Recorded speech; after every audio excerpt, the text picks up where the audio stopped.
თქვენ უყურებთ და უსმენთ პირდაპირ საუბარს რადიო მაესტროს ეთერში.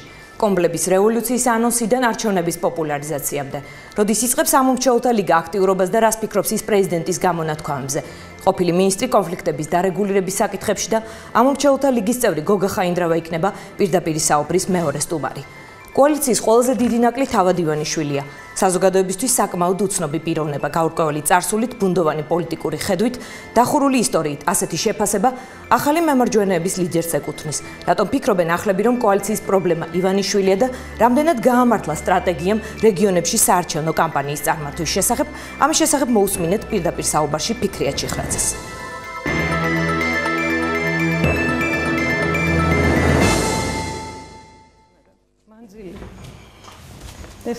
მე მივესალმები ჩვენი გადაცემის სტუმარს ფიქრია ჩიხრაძეს. დიდი მადლობა რომ ხართ ჩვენთან სტუდიაში. მე მინდა პირველი შეკითხვა დავიწყოთ თქვენი საარჩევნო ტაქტიკის შესახებ. რამდენად გაამართლა რეგიონებში თქვენი საარჩევნო კამპანია, ისე ვთქვათ, გაშლის იდეამ და როგორია თქვენი რეიტინგები დღეს, თუ გაეცანით თქვენს ბოლო რეიტინგებს, გამოქვეყნდა უკვე აირაის კვლევები. მოგესალმებით დიანა. მე პირველად ვარ ახალ სტუდიაში და წარმატებას უსურვებ ტელეკომპანია მაესტროს. თქვენ მაესტროს ჟურნალისტებს.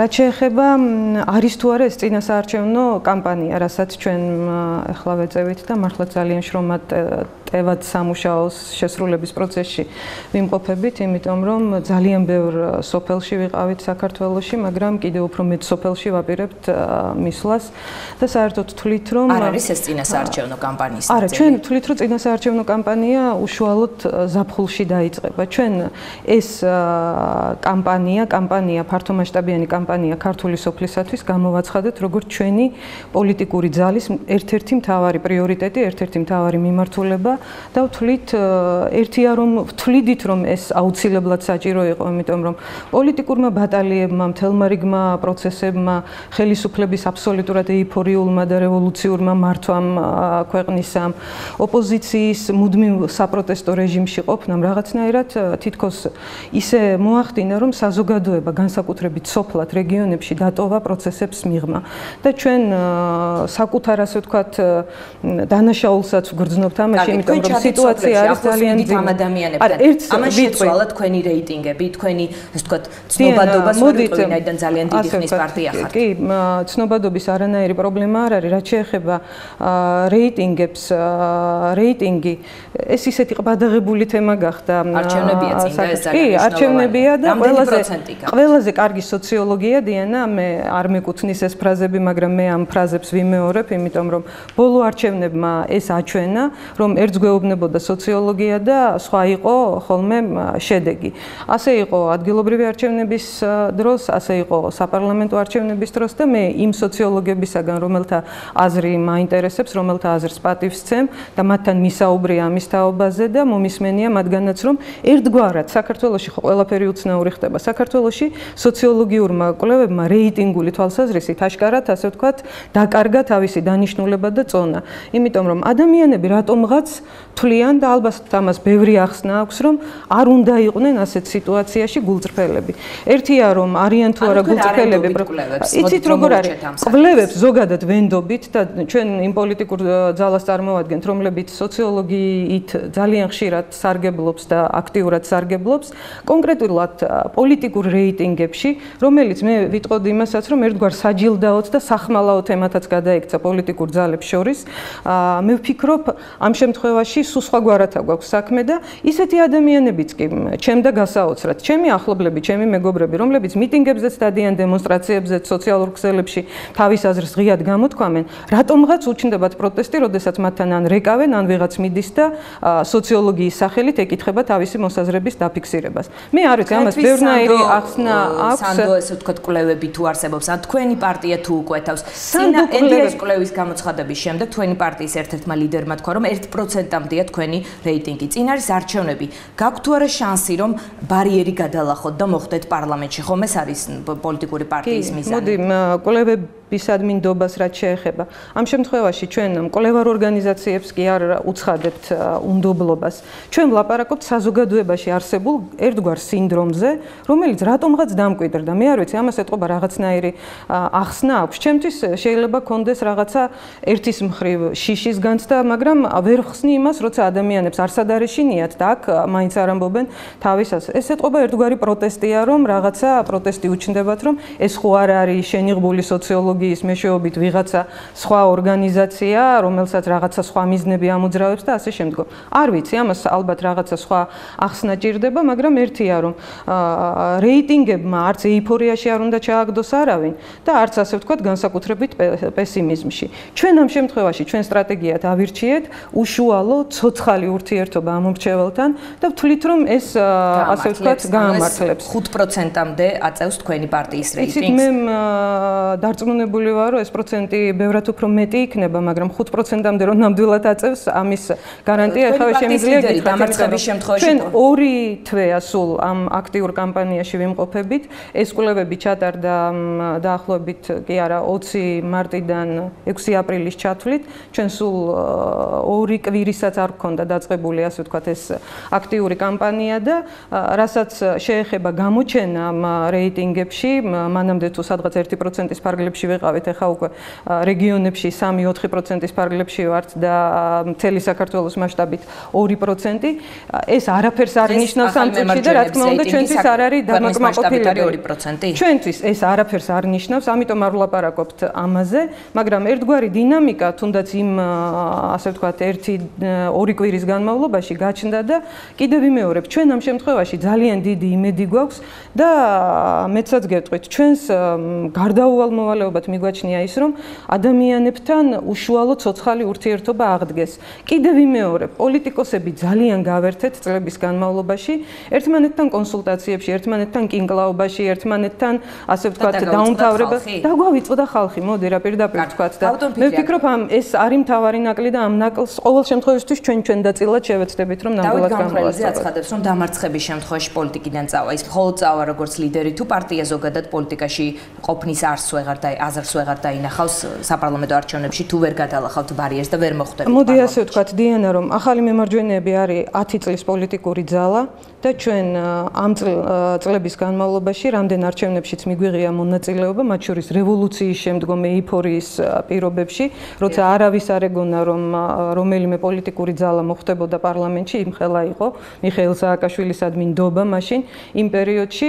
გაგახსენებთ, რომ ჩვენ ვიყავით ერთადერთი ოპოზიციური ძალა, მაშინ 7%-იანი იყო ბარიერი, რომელიც გადავლახეთ და მიუხედავად დიდი მცდელობისა, ხელისუფლებისა, მაშინ ჩვენი საერთაშორისო მეგობრების დახმარებით მოხერხდა, რომ ჩვენ შევინარჩუნეთ ჩვენი, ასე ვთქვათ, ბარიერისთვის სამყოფი პროცენტი.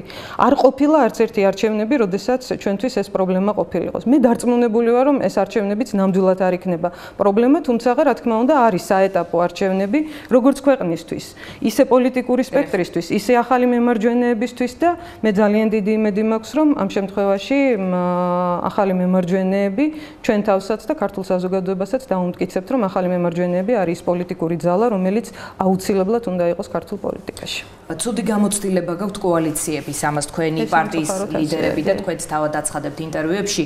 ამ გამოცდილების მიუხედავად ხომ არ ფიქრობთ, რომ კარგი იქნება თქვენი პარტიისთვის ვინმესთან დაწყვილება და ვინ შეიძლება იყოს ის, ვისთანაც დაწყვილების სურვილი გექნება თქვენ და იქნება საპასუხო სურვილი მათი გამოცდილებამ დიანა მიგვაღებინა ჩვენ სწორედ ის გადაწყვეტილება, რომელიც გასული წლის შემოდგომაზე ჩვენ როდესაც განახლების სტრატეგია გამოვაცხადებთ, თქვით, რომ ვიწყებთ, ასე ვთქვათ, დამოუკიდებელ ბრძოლას საპარლამენტო არჩევნებისთვის და ზოგადად პოლიტიკურ პროცესში. იმიტომ რომ ჩვენ ბოლო პერიოდის განმავლობაში სხვადასხვა ტიპის გაერთიანებებში მოგვიწია ყოფნა. მერე შემდგომ ეს გაერთიანებები ინგრეოდა, დანგრევის შემდგომ ერთმანეთს ისე წაეკიდებოდა ეს პოლიტიკური ძალები, რომ მერე ძალიან ჭირდა ადამიანებისთვის ახსნა, რომ რა გვაერთიანებდა თვეების წინ და რამ გავყო ეს, ასე ვთქვათ, თვეების შემდგომ და ამან ძალიან დაგვაზარალა. ყოველ შემთხვევაში მე ვფიქრობ, ზოგადად ოპოზიციური სპექტრი ძალიან დააზარალა, მაგრამ ჩვენ ეს ზარალი ვიწვნიეთ საკუთარ თავზე და ვთქვით, რომ პოლიტიკურ ძალას უნდა შეეძლოს დამოუკიდებლად, ასე ვთქვათ, არსებობა.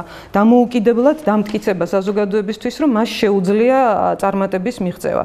ჩვენ ამ პროცესში ვართ, მე მგონია, რომ ახალმა მემარჯვენეებმა ის პერიოდი, როდესაც ეგრეთ წოდებული, ასე ვთქვათ, იმიჯის დაბრუნების პერიოდი დავარქვით ჩვენ დამოუკიდებლად არსებობისა გავიარეთ. ეხლა უკვე ვართ გადასული პოლიტიკურ კამპანიაში, რომელსაც კიდე ხას უსვამ, რომ ჯერ არ არის ეს საარჩევნო კამპანია, საარჩევნო კამპანიას გამოვაცხადებთ, როდესაც ამას დავიწყებთ, მაგრამ მე ვფიქრობ, ეს არის ძალიან მნიშვნელოვანი, რომ სწორედ პოლიტიკურ ძალას აღრეული არ კონდეს თავისი მსოფლმხედველობა, არც ქვეყნის შიგნით პოლიტიკის წარმართვის კუთხით, არც ქვეყნის გარეთ საგარეო ორიენტაციის კუთხით და არც მსოფლმხედველობრივი პრინციპების კუთხით. ჩვენ შევეცდებით, რომ ის პოლიტიკური ხაზი, ის მსოფლმხედველობრივი ხაზი, რასაც ახალი მემარჯვენეობა 10 წლის განმავლობაში ქართულ პოლიტიკაში წარმოადგენდა, ხან ცოტა გამრუდებული აი ამ რაღაცა კოალიციური პრინციპებით, მაგრამ მაინც ასე ვთქვათ შენარჩუნებული, შეუნარჩუნოთ ქართულ საზოგადოებას და ქართულ პოლიტიკას. თქვენი პარტიის ერთ-ერთმა ლიდერმა თქვა, რომ კოალიციაში ახლები ივანიშვილმა ჩაანაცვლაო ასეთი წონადი იყავით თუ არა კოალიციაში, ამის შესახებ მოდით რეკლამის შემდეგ ვისაუბროთ.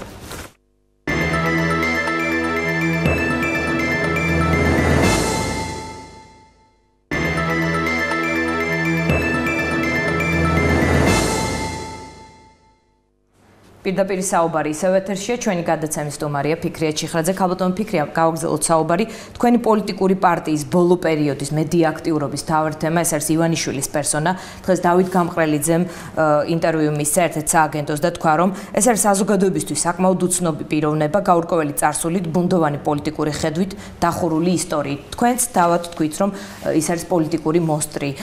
თქვენი მთავარი სამიზნე, თქვენი მთავარი კონკურენტი, ქართული ოცნება, ეს კოალიცია და თავად ივანიშვილი და ამიტომ არის თქვენი განცხადებების, ეს თქვა, ძირითადი ნაწილი, ამიტომ ეთმობა მათ.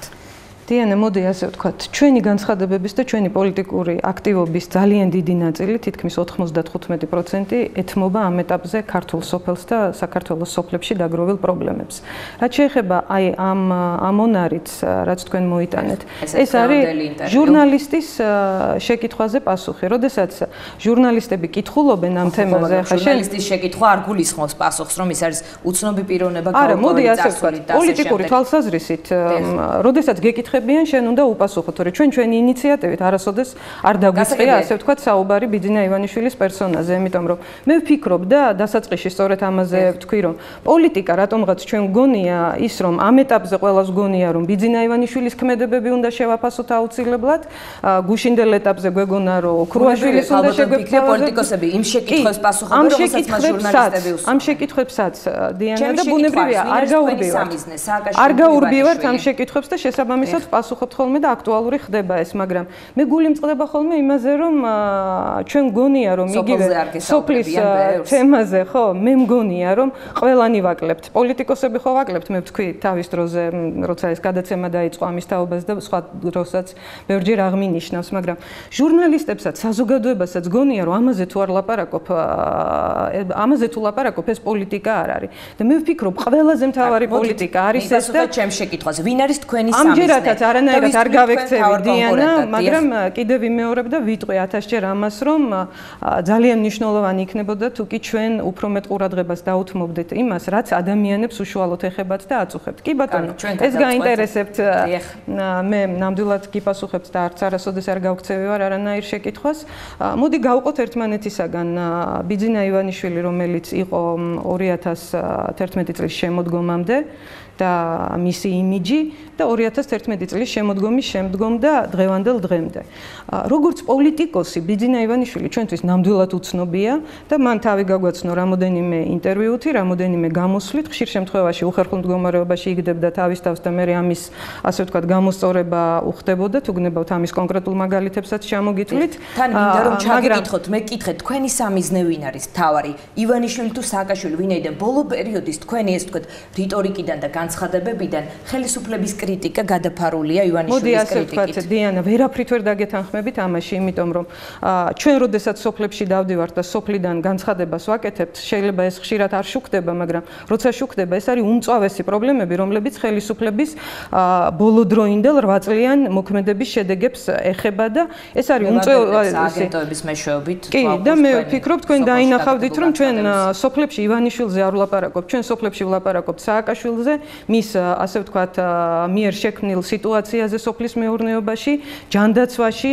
უსამართლობაში, სოციალური დახმარებების განაწილების სფეროში, რომელი ერთი გითხრათ, საგაზაფხულო სამუშაოები, ტელევიზორის ეფექტზე და ყველა სხვადასხვა საინფორმაციო ველი, რომლითაც ჩვენი ნება რაც არის, დიანა, მოდი ასე ვთქვათ, ჩვენი ნება და ჩვენი არჩევანი სადაც არის, იქ ჩვენ ვლაპარაკობთ ხელისუფლებაზე და მის პოლიტიკაზე და ამას ვაკრიტიკებთ ძალიან მწვავედ. მე ვფიქრობ, ყველაზე მწვავედ დღევანდელ საქართველოში. რაც შეეხება კონკრეტულად ჟურნალისტები, როცა გეკითხებიან, ჩვენ კიდევ ვამბობთ, არ გაურბივართ არც ერთ შეკითხვას და ამ შემთხვევაში სააკაშვილი არის, რა თქმა უნდა, უმთავრესი სამიზნე, მაგრამ ყველა არის კონკურენტი, ქართული ოცნებაც, ქრისტიან დემოკრატიც და ყველა სხვა პოლიტიკური ძალაც, რომელიც ცდილობს ამ არჩევნებში ამომრჩევლის გული უნდა მოიგოს. ამაში მე ვფიქრობ, ახალი და განსაკუთრებული არც არაფერი არ არის. ფიქრია, მე მინდა კიდევ იმ ინტერვიუს დაუბრუნდე ოღონდ სხვა ფრაგმენტს.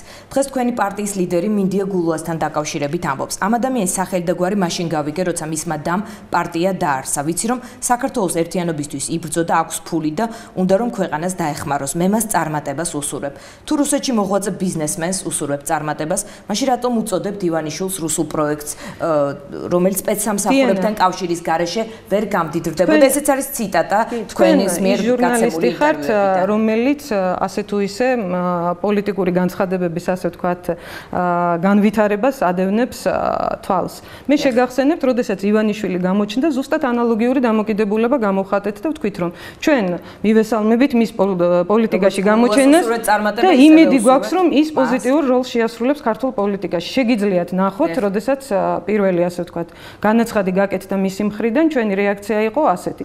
შემდგომ იყო უკვე მის კრიტიკაზე პასუხია. რა თქმა უნდა, მის კრიტიკაზე პასუხია და მის აბსოლუტურად გაუმართლებელ პოლიტიკაზე. მოდი მე დაგისვამთ ასეთ შეკითხვას, რომ ბიძინა ივანიშვილი, როდესაც შემოვარდა ქართულ პოლიტიკურ სპექტრში, ის სააკაშვილს უფრო დაუპირისპირდა თუ დაუპირისპირდა ოპოზიციას, დაუპირისპირდა მედიას, მათ შორის მაესტროს, დაუპირისპირდა ექსპერტებს. ასე იყო და ძალიან დიდი ხნის განმავლობაში ასე მიდიოდა და დღესაც ასე გრძელდება. სამწუხაროდ ეს რეალობა არის, მაგრამ თქვენ გინდათ რომ მაინც და მაინც აქეთ ამ მხრიდან შევამჩნიოთ. ბიძინა ივანიშვილმა ამით დაიწყო და ამით აგრძელებს ჯერჯერობით ქართულ პოლიტიკას. სხვა, იმიტომ არის ჩვენთვის უცნობი, რომ ჩვენ მისი პოლიტიკური ასე ვთქვათ მსოფლმხედველობა სხვა ჯერჯერობით არაფერი არ ვიცით.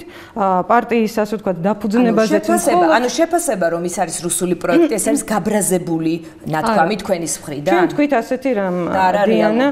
არა, რეალობა როგორ არ არის? ახლა რეალობა არის რომ ეს კაპიტალი არის რუსეთში ნაშოვნი და ჩვენ გამოვთქვით ასეთი ვარაუდი და ეჭვი. ბადრი პატარკაციშვილსაც ჰქონდა დაგროვებული და მე ამ შეკითხვაზე სხვათა შორის რუსული პროექტი არა ამ შენობაში, მაგრამ მაესტროს სხვა შენობაში მაქვს სწორედ პასუხი გაცემული თქვენი კოლეგებისთვის და სწორედ მაშინ თქვი რომ ბადრი პატარკაციშვილი ამ შემთხვევაში, როდესაც პოლიტიკური განაცხადი გააკეთა, ის უფრო ბევრად გახსნილი ფიგურა იყო.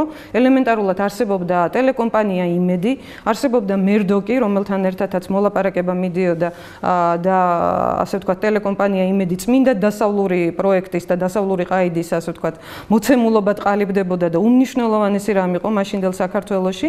მიუხედავად ამისა, დიანა, თქვენ იცით რომ ჩვენ ბადრი პატარკაციშვილის ასე ვთქვათ საპრეზიდენტო ნაბიჯებს არ უჭერდით მხარს და ამის გამო მაშინ ბევრი გვაკრიტიკებდა, იმიტომ რომ თვლიდით რომ ბადრი პატარკაციშვილს ბევრად უფრო მნიშვნელოვანი ფუნქციის შესრულება შეეძლო და ასრულებდა კიდეც იქ, სადაც ის იყო ტელეკომპანია იმედის ხელმძღვანელად და თავისუფალი სიტყვის დარაჯად და შეცდომა იყო და სამწუხაროდ მე პროექტი იყო ამ ლოგიკით მეცხრე არხი რუსული პროექტი გამოდის თქვენთვის. ამ წუთში არ ვიცით მეცხრე არხი როგორი პროექტი იქნება, მეცხრე არხი ჩვენ ვიცით როგორი იყო რევოლუციამდე, მაგრამ ნახეთ მეცხრე არხი როგორ დაიხურა, როდესაც ძალიან დიდი საჭიროება იყო სწორედ იმისა, რომ რევოლუციური ეიფორიის პირობებში ერთგვარი ბალანსი ყოფილიყო რევოლუციური ტელევიზიებისა. მათ გააკეთა განცხადებები.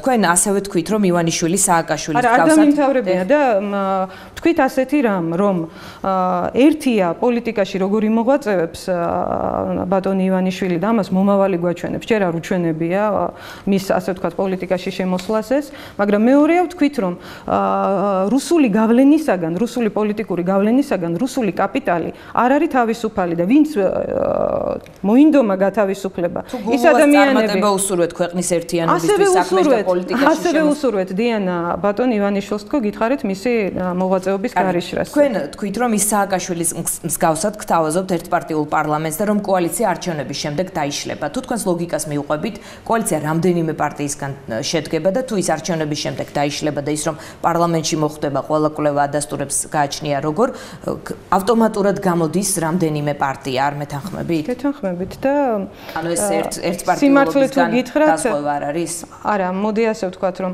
ის მისი სურვილი რაც იყო რომ მე აბსოლუტური ძალაუფლება მე ცოტა დაიხია უკან ამ განცხადებებისაგან როგორც ბევრი სხვა განცხადებისაგან დაიხია უკან მათ შორის მან ისიც თქვა რომ უკანასკნელი თავისუფალი ადამიანი ვარ ამ ქვეყანაშიო და მე ვფიქრობ ძალიან უხერხულ მდგომარეობაში ჩაიგდო ამით თავისი თავი მე ვფიქრობ ბიძინა ივანიშვილი სწორედ ამ პოლიტიკურ ძალებს თუ შეიყვანს ქართულ პარლამენტში და იმედი მაქვს რომ შეიყვანს ეს ძალიან კარგი იქნება და თუ რამე პოზიტიურს ხედავ ამ შემთხვევაში მისი ფიგურის შემოსვლაში ქართულ პოლიტიკაში ამ შემთხვევაში შეიძლება ეს იყოს თუმცა მე ვთვლი რომ სხვაგვარად მოქმედების შემთხვევაში მას ბევრად უფრო პოზიტიური და ბევრი გაგებით პოზიტიური როლი შეესრულებინა მაგრამ სამწუხაროდ მან ეს არ ისურვა ივანიშვილის გამოჩენამდე და თუნდაც ახლა სხვას ვის აქვს შანსი რომ სააკაშვილის ერთპარტიული სისტემა შეცვალოს მე არ მიყვარს ხოლმე, როდესაც ერთპარტიული სისტემის შეცვლას მოინდომებენ ერთპარტიულივე სისტემით, იმიტომ რომ თქვენ იცით რომ არ არის ეს ერთი პარტია,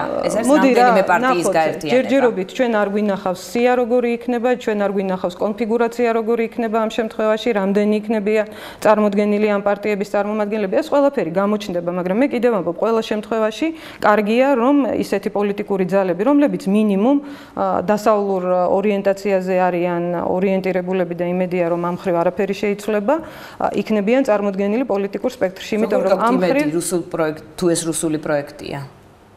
იქ არიან პოლიტიკური ძალები, რომელთა მსოფლმხედველობაში გითხარით დიანა, იმედი მაქვს რომ არ შეიცვლება რაღაცები.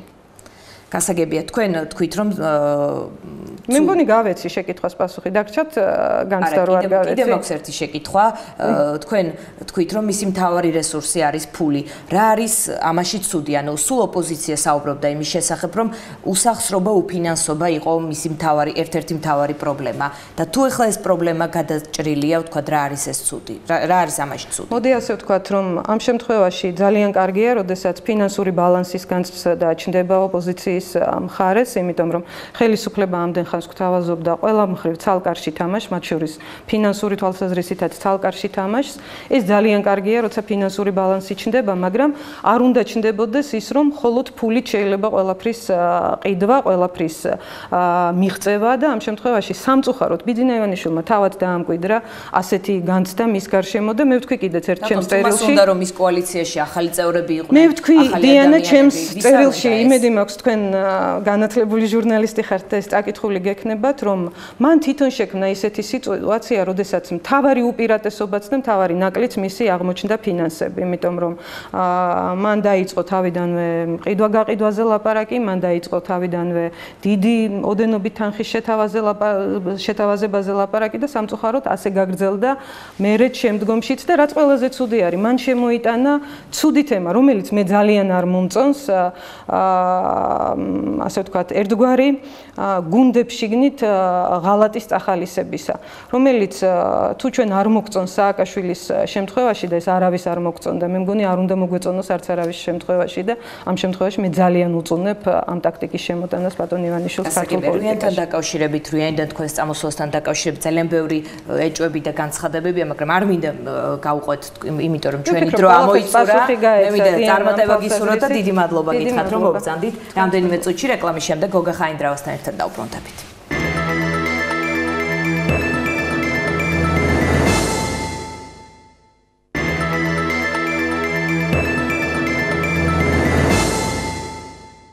გეჭეროთ ესეთი პირდაპირ საუბარი ისევ პირდაპირ ეთერშია. რა გეგმები აქვს ამ მომრჩეულთა ლიგას, აპირებს თუ არა ორგანიზაცია ამ მომრჩეულთა სიის საკუთარი ძალებით გადამოწმებას და რატომ გადაიდო გასეირნება თბილისის ქუჩებში? ამ თემაზე გოგა ხაინდრავა ისაუბრებს დღეს ჩვენს გადაცემაში. ბატონ გოგა, გამარჯობა. საღამოშტობისა. დავიწყოთ საუბარი იმ ორგანიზაციის გეგმებით, რომელსაც თქვენ წარმოადგენთ. დაფუძნებიდან 2 თვის შემდეგ, მაგალითად, შეგიძლიათ თუ არა გითხრათ, რამდენი ადამიანია გაწევრიანებული ამ მომრჩეულთა ლიგაში?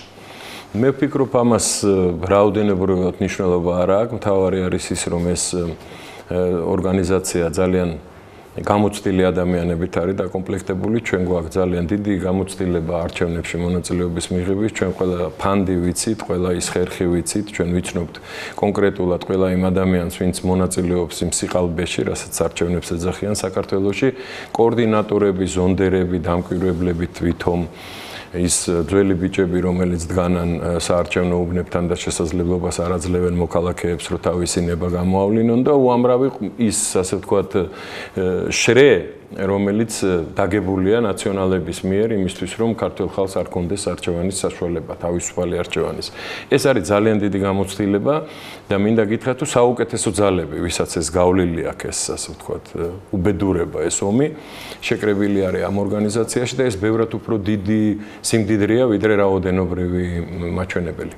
თქვენ თქვით, რომ ამ მომრჩეულთა ლიგა ყველა საარჩევნო უბანს ვიდეო თვალით აღჭურავს. მიმართეთ თუ არა ცენტრალურ საარჩევნო ადმინისტრაციას ვიდეო თვალი როგორია მოლოდინი? დაგთავთ თუ არა ნებას კომისია და დაიშვებით თუ არა? ვიდეო თვალი არ არის აუცილებელი, მაინც და მაინც არჩევნო უბანზე იყოს. ვიდეო თვალი არის თვალი, ეს იქნება ჩვენი თვალი, ეს იქნება საზოგადოებრივი თვალი, ეს იქნება თვალი როგორც უბნის გარეთ, ისე უბნის მისადგომებთან, ისე ვთქვათ უბანში შიგნით, არ ვიცი ახლა ტექნიკურად ძნელია ჩემთვის ამაზე პასუხის გაცემა, იმიტომ რომ ჩვენ აბსოლუტურად არაორდინარულ მდგომარეობაში ვართ, როდესაც კანონები არ არსებობს, როდესაც არ არსებობს წესები თამაშის, როდესაც არსებობს ერთი არა არ არსებობს, ახლა ხაღალზე შეიძლება არსებობს, მაგრამ ის ისე იცვლება, კონსტიტუცია არ არსებობს.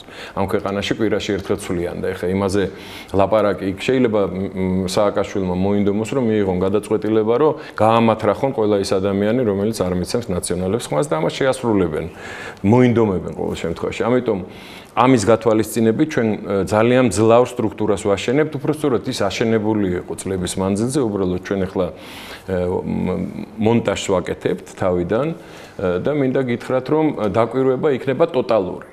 ყველაფერზე აბსოლუტურად და ძალიან ფართომასშტაბიანი და ძალიან დიდი სამუშაო გავუწიეთ ამ თვეების მანძილზე. ბატონ გოგა, არსებობს ეჭვი, რომ ამ ძლავრი სტრუქტურის უკან სერიოზული პოლიტიკური ძალა და ფინანსები დგას. მაგალითად, დღეს თქვენი ლიგის ერთ-ერთი წევრი, ქალბატონი შონია, მსახიობი, ესწრებოდა ქართული ოცნების ყრილობას ზუგდიდში. ანუ თქვენ ხართ თუ არა პირდაპირ უშუალო კავშირში ამ ორგანიზაციასთან? შეიძლება თუ არა მოგიაზროთ როგორც ერთ-ერთი განშტოება ქართული ოცნების. ჩვენ ვართ მოქალაქეთა ლიგა, ჩვენ ვართ ამომრჩეველთა ლიგა, ჩვენ ვართ ის ადამიანები, ვისთვისაც სასიცოცხლოდ მნიშვნელოვანია, რომ ეს არჩევნები ისტორიული მნიშვნელობის ჩვენი ქვეყნისთვის ჩატარდეს ისე, როგორც ეს ეკადრება ამ ქვეყანას.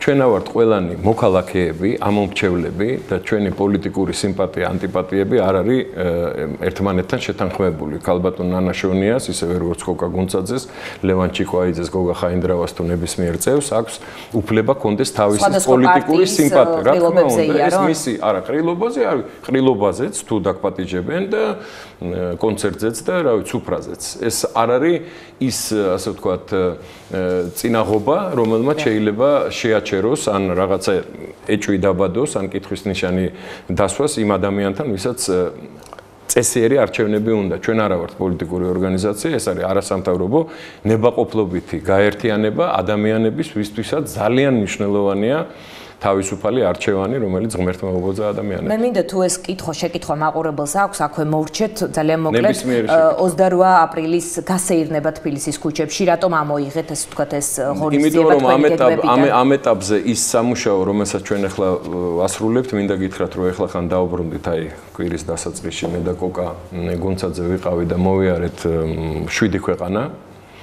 გარდა ამისა ძალიან სერიოზული სამუშაო მოდის ქვეყნის შიგნით, რეგიონებში. ჩვენ ვაფართოვებთ, ასე ვთქვათ, ჩვენ არეს, მოქმედების არეს, ჩვენ ვეძებთ თანამძრახველებს, ჩვენ ვეძებთ თანამოაზრეებს, ჩვენ ვეძებთ იმ ადამიანებს, ვისთვისაც არ არის სულ ერთი რა გზით წავა საქართველო და ეს არის ძალიან ფართო მასშტაბიანი სამუშაო. ამიტომ თუ ვინმე ეჭვეპარება რომ იმ ადამიანებს ვინც თავმოყრილია მოქალაქეთა ამორჩეველთა ლიგაში უნარი შესწევს მრავალათასიანი მიტინგების და მანიფესტაციების და გასეირნებების მოწყობა ერთი ფაქტი დაგვისახელოს, როდესაც ჩვენ ეს დავაანონსეთ და ვერ შევასრულეთ და მაშინ ლაპარაკს დავამთავრებ. ეს არ არის პირველი მნიშვნელობის ამოცანა დღეს. თუ გახდა საჭირო და როცა გახდება საჭირო და ეს დღე თავისით მოვა, მე ვფიქრობ, რომ ყველას ექნება შესაძლებლობა ნახოს, როგორი არმია არის გაერთიანებული დღეს იმ ლიგაში, რომელიც აპირებს საქართველოში თვალყურის დევნებას სამართლიან არჩევნებზე. ბატონ გოგა, აქვე ამ შეკითხვას გავაგრძელებ ამ თემას. ოპოზიციაში თქვენ გამოირჩეოდით ყოველთვის რადიკალური განცხადებებით. თქვენ საუბრობდით კომბლების რევოლუციას და 2 წლის წინ ერთ-ერთ მიტინგზე ისე თქვა მცირე რიცხოვნობის გამო შეშინებული თბილისი უწოდეთ იქ საზოგადოებას და კიდევ სხვა ეპითეტებიც იხმარეთ მომავალი არჩევნების თქვენთვის მიუღებელი შედეგით დასრულების შემთხვევაში თუ არის მოსალოდნელი, რა ტიპის აქტიურობაა მოსალოდნელი თქვენგან? ქუჩის აქციები, კომბლების რევოლუცია სხვათა შორის და კომბალი ამავე სტუდიაში თქვენ ამავე ეთერში ეკაბერიძესთან ეს ციტატა ისევ გამოიყენეთ. ანუ თუ არჩევნების შედეგი არ იქნა ისეთი როგორც სამართლიანი, ოღონდ ვისი გაგებით სამართლიანი ესეც სადაო ალბათ. კანონის არაფერი სამართლიანობა დავის საგანს არ წარმოადგენს. სამართლიანობა დავის საგანს არ წარმოადგენს. უსამართლო არჩევნების შემთხვევაში. უსამართლო არჩევნები ეს არის გაყალბებული. ჩემი ბრძოლის არსენალში არის ყველა პოლიტიკური ხერხი, რომელიც არსებობს. კომბლებზე როცა ვლაპარაკობ, მე ვგულისხმობ გაეროს ადამიანის უფლებათა დეკლარაცია, სადაც შავით თეთრზე წერია, რომ იმ შემთხვევაში თუ ადამიანებს არ აძლევენ თავისუფალი არჩევანის შესაძლებლობას და ქვეყანა არის კრიმინალური, ასე ვთქვათ, ძალის ხელში, მას აქვს უფლება აჯანყების. ანუ ფიქრობთ, რომ ეს რეალობა დადგება ქვეყანაში არჩევნების შემდეგ? ანუ რამდენად გაქვთ სამართლიანი არჩევნების იმედი? სააკაშვილის პირობებში არანაირი სამართლიანობის იმედი არ მაქვს, მაგრამ ქართველი ხალხის პირობებში, ღირსეული ქართველი საზოგადოების პირობებში, იმ პირობებში, როდესაც ჩვენ ყველანი მივხვდებით, რომ შიზოფრენიაში ცხოვრება არის შეუძლებელი, აბსოლუტურად და ჩვენ უნდა ვიფიქროთ ჩვენ მომავალზე, ჩვენ შვილებზე, ჩვენ ქვეყანაზე, ყველაფერი დასაშვებია, რაც მიღებულია საერთაშორისო ნორმებით. ბატონ გოგა, მე მინდა გითხოთ, ვაზაგაშვილის კვლევობის რომელიღაც წლის თავი იყო რამდენიმე დღის წინ და თქვენ კორტებთან 6 წლის თავზე თქვენ კორტებთან გამართულ აქციაზე თქვით, რომ დღევანდელი საპროტესტო აქციის მთავარი გზავნილი ის არის, რომ ნარკომანი და კრიმინალი სააკაშვილი ხელისუფლებიდან უნდა მოვიცილოთ და ეს რაც შეიძლება მალე უნდა მოხდეს, ეს დეგრადირებული პიროვნება და ასეთივე მთელი მისი გარემოცვა. მსგავსი რიტორიკა რამდენად უწყობს ხელს თქვენ როგორც ამომრჩეველთა ლიგის წარმომადგენელს, რომ არასიმპათია ანტიპათიის გაღვივება შეუწყოს ხელი, არამედ არჩევნების მიმართ ამომრჩეველთა мотиваცია გაზარდოს. ეს არის რეალობა, რომლის მოსწრიალი მთელი მსოფლიო, მე ახალი არაფერი არ მithქვავს. სააკაშვილი რო კლინიკურ მდგომარეობაშია, მე ვფიქრობ, ამაში დარწმუნება შეიძლება გუშინ წინ იმის წინ მახათას მთაზე, როდესაც პატრიარქის სკამში ჩაჯდა ადამიანი და საერთოდ დაკარგული აქვს. ეს მე ვფიქრობ, რომ ეს საერთოდ სამედიცინო თემაა და არა პოლიტიკური. ის რაც სააკაშვილს ემართება, ეს სახეზე წერია პირდაპირ, მე ვფიქრობ, რომ ამას მაინც და მაინც დიდი ფსიქიატრობა არ ჭირდება, რომ დაასკვნა, რომ ეს ადამიანი არის მძიმე თავად, ძალიან მძიმედ. როდესაც სრულ სიცრუეში არის ბავშვი 8 წლის, 10 წლის, 12 წლის, ეს ხშირად არის ესეთი შემთხვევები. პათოლოგიური მატყარა, როდესაც ეს არის ქვეყნის მეთაური, ყოველ შემთხვევაში პრეტენზია გააჩნია ამის და ამას ყოველდღიურად უყურებს ყველა ბავშვი დაწყებული და მოხუცი დამთავრებული და არ ამთავრებს ლაპარაკს. ეხლა მარტო ის რაოდენობა მისი გამოსვლების. მე მინდა რომ ჩვენ მისი განცხადებების, ასე ვთქვათ, გარკვეულ მონაკვეთებზე ასევე ვისაუბროთ ამ ეთერში. მანამდე მინდა გითხოთ, პოლიტიკური ტერორი შესაძლებელია იყოს ეს მოსალოდნელი ქვეყანაში და პოლიტიკური ლიდერების მიმართ როგორი იქნება ხელისუფლების დამოკიდებულება? მე მინდა შეგახსენოთ ინფორმაცია, რომელიც ცოტა ხნის წინ გავრცელდა ივანიშვილის შესაძლო ლიკვიდაციის შესახებ. ვახტანგ კომახიძემ გავრცელა ეს ინფორმაცია, შემდეგ ჟენევაში გაემგზავრა სოზარ სუბარი და მოკლედ რაიმე გაგრძელება შეიძლება ქონდეს ამას. დაიწყო პირველივე წელს სააკაშვილის მმართველობის. და ყველაზე ისეთი გახმაურებული ამბავი ზურაბ ჟვანიას მკვლელობა და მე ამას სრული პასუხისმგებლობით ვაცხადებ. ეს იყო მკვლელობა და თუ ვინმე ამაში ეჭვიეპარება მე მზად ვარ ნებისმიერ ტრიბუნაზე, ნებისმიერ დაწესებულებაში სასამართლოს ჩატ. ეგ ჩემი საქმეა, როგორ დავამტკიცებ, ყოველ შემთხვევაში როგორ შევეცდები, რომ სასამართლოს დავამტკიცო, რომ მართალი ვარ, იმიტომ რომ მე სხვანაირი ამის შესაძლებლობა არ მაქვს, მაგრამ მე მზად ვარ სასამართლოს წინაშე დავიცვა პოზიცია ჩემი და დარწმუნებული ვარ, რომ დღეს საქართველოში ზურაბ ჟვანიას მკვლელობაში არავის ეჭვი არ ეპარება. თუ გავითვალისწინდებ შემდეგ, ასე ვთქვათ, მოვლენებს ბადრი პატარკაციშვილთან მიმართებაში და ჩვენ მე ახლა ფილმს ვაკეთებ და უამრავი მასალა მაქვს, რომელიც ადასტურებს ოქროაშვილის გამოსვლით დაწყებული, რომელიც იძახდა, როგორც რაფიკ ხარერი ისე უნდა მოვიცილოთო სააკაშვილმა მითხრა, მასტერას ლაპარაკი ჩეჩენ ბოევიკთან, უამრავი სხვა ფაქტები, რომლის მომსწრენი ჩვენ ვიყავით, ეს მეტყველებს იმაზე, რომ და გარდა ამისა, მთელი ისტორია, ეს 8 წლიანი სისხლიანი ისტორია მეტყველებს იმაზე, რომ ჩვენ გვყავს მკვლელების ჯგუფი ხელისუფლების სათავეში, რომელიც არაფრის წინაშე არ გაჩერდება. ეხლა ივანიშვილი მათთვის ფიზიკური საფრთხე შეიძლება რომელიმე ოპოზიციურ ლიდერს ემუქრებოდა. სულ ემუქრებოდა. მთელი ამ წლების განმავლობაში სულ ემუქრებოდა და არაერთი ფაქტი ვიცით პოლიტიკური ტერორის, არაერთი ფაქტი ვიცით მკვლელობის, მაინც და მაინც ლიდერი ხო არ უნდა იყოს. როდესაც ჩვეულებრივი მომაკვდავი, რომელიმე რიგითი წევრი, ვთქვათ, საზოგადოების პოლიტიკური მოტივებით არის ან მოკლული, ან დატორერებული, ეს ნაკლები მნიშვნელობის არის. რაც შეეხება ივანიშვილს, ბუნებრივია, მე ამაში არც ერთ ეჭვი არ მეპარება, თქვენ იცით რომ არაფრის წინაშე არ გაჩერდებიან, იყო მცდელობა პატრიარქის მოწამვლის, ჩვენ კარგად ვიცით ამის შესახებ, ეს ფაქტიც ცნობილია, იყო უამრავი სხვა ასე ვთქვათ, გამოვლინება იმ ბოროტების და ეს არის ვერსიები და ეჭვები, რომელიც შეიძლება რამდენიმე ხო, ნუ ჩვენ სასამართლოში არა ვარ და მე ჩემ ვერსიებს და ჩემ ასე ვთქვათ, თქვენ მკითხეთ, ფიქრობთ თუ არა, რომ ეს დასაშვებია და მე დარწმუნებული ვარ. მე ეჭვი არ მეპარება არც ერთი წუთი, ამიტომ რომ სააკაშვილი ყველაფერზე წამსვლელია, იმიტომ რომ ის ვერ აკონტროლებს თავის თავს, იმან მთლიანად დაკარგა, ასე ვთქვათ, მორალური სახე, ისევე როგორც ისევ გამემეორებს სამწუხაროდ კლინიკურ მდგომარეობაში იმყოფება ჯანმრთელობის თვალსაზრისითაც, ამიტომ ბატონ გოგა, მოდით არჩევნების თემას დაუბრუნდები, ისევ ბოლო შეკითხვა მაქვს ამ თემაზე. თუ არჩევნებს თქვენ შეაფასებთ, არა, საზოგადოება შეაფასებს, მოდით ასე ვთქვათ, რომ ეს არ იყო სამართლიანი არჩევნები, მაგრამ მასში მონაწილე პოლიტიკურ სუბიექტებს არ ექნებათ ასეთ განცხადებებს არ გააკეთებენ, ისინი აღიარებენ ამ შედეგებს და შევლენ პარლამენტში. თუნდაც ქართული ოცნება, მაგალითად, გავა მეორე ადგილზე, შევა პარლამენტში, აღიარებს შედეგს მესამე ადგილზე გასული, მეოთხეზე და ასე შემდეგ. ასეთ შემთხვევაში და თუ საზოგადოებაში იქნება ეჭვი, რომ ეს არ იყო სამართლიანი არჩევნები, ასეთ შემთხვევაში თქვენ როგორც ამომრჩეველთა ლიგის წარმომადგენელი და ეს ორგანიზაცია რას გააკეთებთ? ჯერ ერთი გუშინდელი დღიდან ლაპარაკობთ. მეორე ადგილი და მესამე ადგილი იმ ვითარებაში, როდესაც პოლიტიკური მოწინააღმდეგე არ არსებობს, როგორც ესეთი. და ნაციონალური მოძრაობა, როგორც პოლიტიკური სუბიექტი არ არსებობს საქართველოში. და ამის შესახებ მერაბიშვილმა განაცხადა, რომ პოლიტიკური სუბიექტი არის პოლიცია, რომელსაც ის უდგას სათავეში, პოლიტიკური პოლიცია, გესტაპო გერმანულად, ადამიანები, რომელიც არაფრის წინაშე არ გაჩერდებიან, იმისთვის რომ ძალა შეინარჩუნონ. ესეთი პოლიტიკური სუბიექტი საქართველოში აღარ არსებობს. ეს ერთი, როგორც ნაციონალური მოძრაობა. სხვა პოლიტიკური სუბიექტები გააჩნია ვიზია ლაპარაკი. მაგრამ თქვა რომ პოლიციას უფრო მაღალი რეიტინგი. მაგას ვიძახი, ესე იგი ადამიანმა განაცხადა, რომ ქვეყანაში პოლიტიკური პარტია აღარ არსებობს. არსებობს პოლიცია, ძალა, რომელიც წარმოადგენს თითქოს და ასე ვთქვათ პოლიტიკურ ორგანიზაციას. ამიტომ მოწინააღმდეგე როგორ არის არსებობს ნაციონალური მოძრაობა, მოდით ქართული ოცნება, ქრისტიან-დემოკრატიული მოძრაობა, ახალი მემარჯვენეები. დავამთავროთ ლაპარაკი ამაზე, ამ ორ ბანაკზე, იმიტომ რომ ყველაფერი დანარჩენი მე ვფიქრობ ღიმილის მომგვრელია.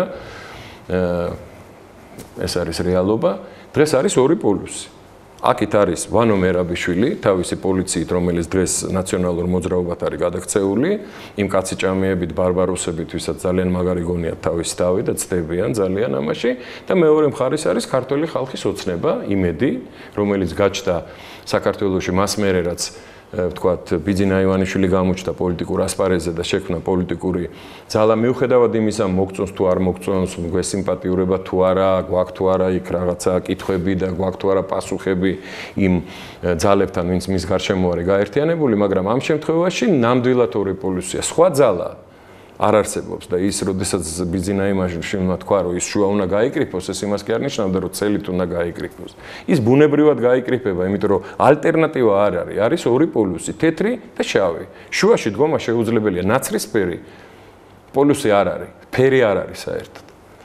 ამიტომ აქ ნათელია, ან აქით, ან იქით, ცოტა იქით და ცოტა აქით არ გამოვა რა, როგორც ზოგიერთებს უნდა. ან ქართული ოცნება გაიმარჯვებს? ან გაიმარჯვებს ქართული ოცნება, არა პოლიტიკური ორგანიზაცია, არამედ მთელი ქართველი ხალხის ოცნება, რომ დამთავრდეს ეს სიბნელე, ეს შიზოფრენია, ნარკომანია, ეს გარყვნილება, სრული დეგრადაცია საზოგადოებრივი, რისი მოწმენიც ყოველდღე ვართ. იმიტომ რომ როდესაც ადამიანი ლაპარაკობს 1 2 3 4 წელიწადი უნდა იმისთვის, რომ მანამდე ლაზიკის მშენებლობისთვის მოითხოვა 10 წელი, ახლა წყალტუბოს აქციებს მე კურორტოლოგი მამამისი ვიცოდი იყო. ეხლა სააკაშვილი თუ კურორტოლოგი იყო, ნამდვილად არ ვიცოდი. კიდევ ერთი განცხადება თქვა იქ და მინდა ამ განცხადებასაც თქვენ გამოეხმაუროთ და ჩვენი გადაცემის დროს იწურება. ჩვენ ილუზორულად ვაკონტროლებდით აფხაზეთს საბჭოთა პერიოდში, თორემ სოხუმში არის მოდა ქართული ენა. მითხარით, რამდენი ქართული სიმღერა არის დაწერილი სოხუმზე? ყველა სიმღერა იყო დაწერილი ვერაზე, ვაკეზე,ავლაბარზე, ორთაჭალაზე, ქუთაისზე. სოხუმზე არ იწერებოდა. არ იყო ის საქართველოს შემადგენლობაში. სხვათა შორის ადმინისტრაციის ვებგვერდზე მოგვიანებით ჩაამატეს სიტყვა თითქოს არ იყო ის საქართველოს შემადგენლობაში. აი ამ განცხადებაზე რა სიტყვით? მე ვფიქრობ, რომ ამ განცხადებას განსაკუთრებული ყურადღება ფსიქიატრებმა უნდა მიაღწიოს. ძალიან დიდი ხანია ეს უნდა გაკეთებულიყო. ჩვენ რო ჯამთელი საზოგადოება ვიყოთ, სააკაშვილი დიდი ხანია კლინიკაში იქნებოდა. მხოლოდ იმის გამო, რასაც ის ლაპარაკობს. საბჭოთა კავშირში ილუზორულად ვაკონტროლებდით აფხაზეთს, ის არ იყო საქართველოს შემადგენლობაში. აი კონკრეტულად ამ განცხადებაზე მინდა. საქართველო იყო საბჭოთა კავშირის შემადგენლობაში მთლიანად თავის აფხაზეთიანა. სააკაშვილი სად გაიზარდა, მე არ ვიცი. მისგან განსხვავებით, სოხუმშიც ყოფილი ვარ, გაგრაშიც ყოფილი ვარ და მთელი ბავშვობა გავატარე აფხაზეთში. მისგან განსხვავებით, ის ეთყობა სხვა კურორტებზე დადიოდა სადღაც, თუმცა რა ნახა იქ და რა შეითვისა, ხედავთ უსო ყველანი. აფხაზეთი ისევე როგორც მთელი საქართველოს საბჭოთა კავშირის შემადგენლობაში იყო, მაგრამ ეს იყო განუყოფელი ნაწილი ქართული სახელმწიფოს, ქართული ორგანიზმის, ყოველთვის იყო, არის და რაც თავარია იქნება და მით უფრო მალე იქნება, რაც უფრო მალე მოვიშორებთ ესეთ სუბიექტებს, ესეთ ასე ვთქვათ, სრულად განადგურებულ სუბიექტებს, როგორც არის სააკაშვილი. ძალიან დიდი მადლობა, რომ იყავით ჩვენი სტუმარი, გემშვიდობებით. ნახვამდის.